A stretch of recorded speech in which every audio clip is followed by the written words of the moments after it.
Hey there, guys. All right, today we are back with some more extra credits. This time, part 2 of their Korea Admiral Yi series.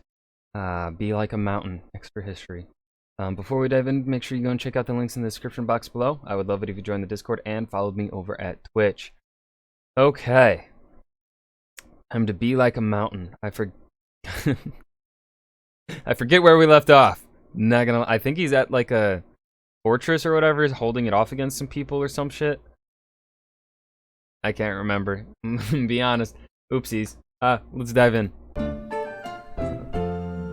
Bum, bum, bum, bum, ba-da-da-bum. At last, we've passed the phase of Yi's life where his every effort is thwarted by the machinations of corrupt officials and jealous Oh yeah, no, they ended like last episode where they was like best friends with the new prime minister or whatever. superiors. Finally, we can begin the story that sees Yi rise to be the national hero of Korea. But first, we have to talk about the two contrasting states that are about to meet in bloody battle. If you watched the Sengoku Jidai episodes, you'll remember that Japan had just come out of 100 years of ceaseless war. Their entire society was built off of a martial hierarchy, where the most glorious thing a man could do was fight. Japan had fielded giant armies and had an economy devoted to war. They had hundreds of thousands of veteran soldiers, and they had seasoned generals, battle-hardened from years of campaigning. And now, for the first time ever, all those forces were unified under one man, Toyotomi Hideyoshi.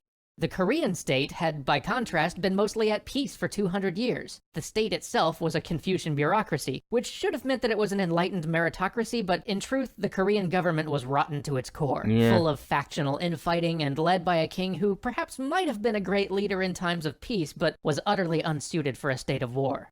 In terms of military thinking, the Japanese had spent years perfecting the art of war. The daimyos had become early adopters of the arquebus, and had rapidly innovated on firearm manufacturing and tactics. They had created movable field works to protect their gunners, coordinated the use of spears and arquebusiers, drilled the men to release large, simultaneous volleys to break up a charge, and trained them to wait to fire until they were within an effective range. They were such enthusiastic adopters of the arquebus that when the Japanese eventually arrived on Korean shores, about a quarter of their total force would be armed with this fearsome weapon.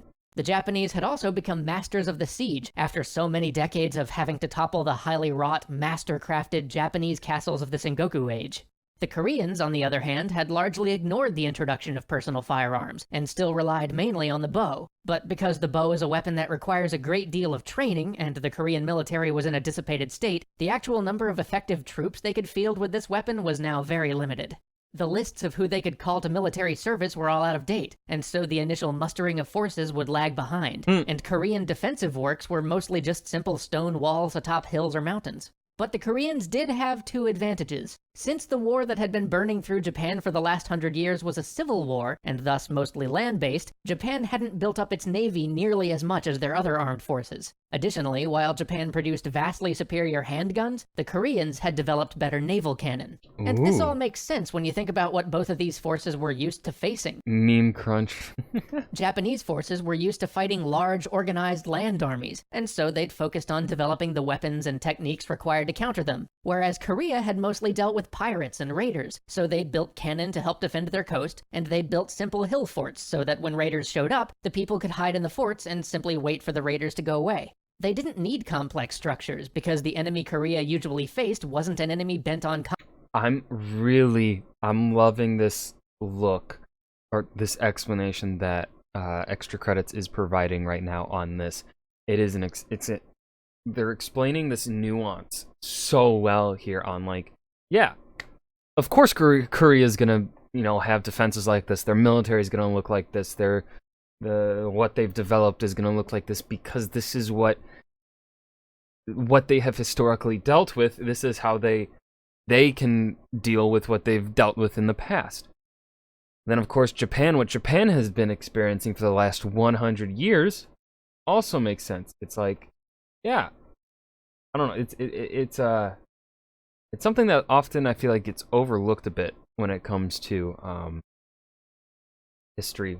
People don't always mention the whole, like, yeah, of course this country is gonna have developed this way. This is how they dealt with it. I don't know. Nice little nuance I like. Conquest, but that was about to change.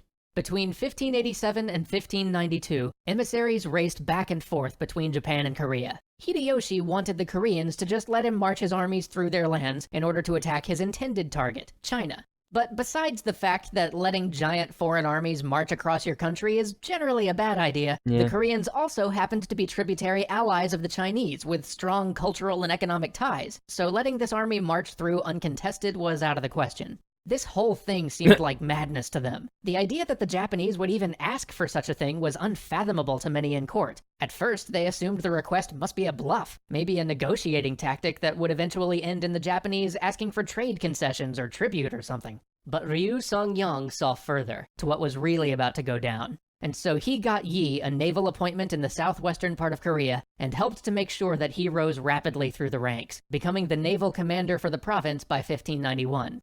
This is where Yi's story really begins. Upon taking command, Yi saw the dire straits the Navy was in and knew he had little time. He began drilling his men and instilling in them the spirit they needed for the war to come. He commissioned a new type of ship, the famous turtle ship, which he helped design. It was a remarkable piece of naval technology, with a spiked roof to keep enemy boarding parties out and a dragon head prow that could serve as a cannon or billow out noxious smoke. But even before the first of these ships could see active service, it happened. Sentries all across the southeast coast began to spot ships coming over the horizon. Then tens of ships. Then hundreds. This massive fleet flew no sails known to Korean arms. Fires were lit and word was spread. The Japanese were coming. But the local commanders refused to believe what they were seeing. They suggested that maybe it was a trade fleet, or maybe even a large tribute mission from the Japanese to apologize for how rude their ambassadors had been. And so, the local commanders did nothing. The approaching ships began to dock at Busan. Soldiers, fully armored and prepared for war, began to disembark from the ships, and still the local commanders did nothing. My God. By nightfall, 300 ships full of warriors had landed. A Japanese army was now in Korea. Finally, the commanders realized what had just happened, but by now it was far too late. With well over 100 heavy Korean ships of war at the ready, they had just sat and watched this happen without even moving a single one of those ships out to scout the fleet. If they had, they would have found out that this was a Japanese commander acting against orders. Eager to be the first to Korea, he had sailed his fleet before their warship arrived. Turns out nearly all of those hundreds of ships were unarmed transports. No match for the Korean Navy, which still sat anchored at port doing nothing. The Japanese force moved like lightning, smashing army after army, crushing all in their way. Within the month, the Japanese were already in Seoul, 200 miles inland. Korean resistance had collapsed. And as the Japanese had pushed inland and moved out of Busan, the local commanders had scuttled their fleets. 100 Korean warships lost without a fight.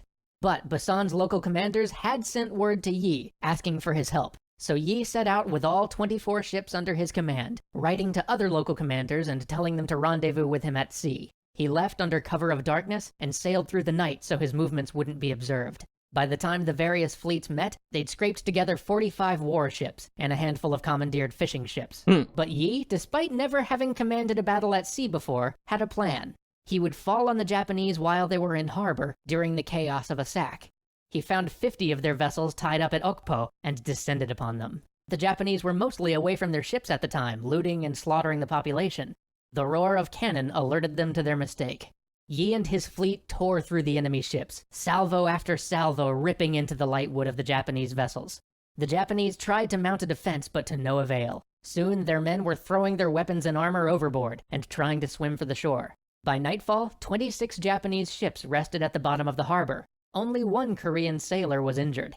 Yi decided to disappear back into open water before his forces fell into the same trap he'd just sprung on his enemy. But as they sailed, one of his outlying ships spotted 5 more Japanese warships. Yi fell upon them with a vengeance. Only one managed to escape. Then new reports came in of 13 more ships near Chinhae. When the sailors on those ships saw Yi, they abandoned their vessels entirely and fled on foot into the mountains.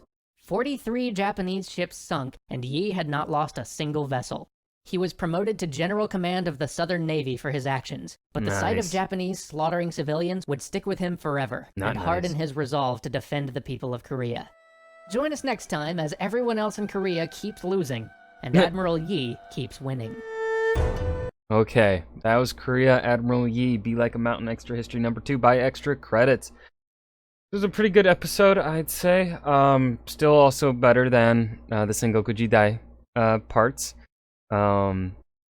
I definitely like, as I mentioned in the video, that nuance that he provided there in the like first half, regarding how these two countries developed, how they fought war and why they fought it. Really loved that nuance. But yeah, I hope you guys enjoyed. Remember to hit that like button and subscribe for more, and I will see you guys in the next video. Peace.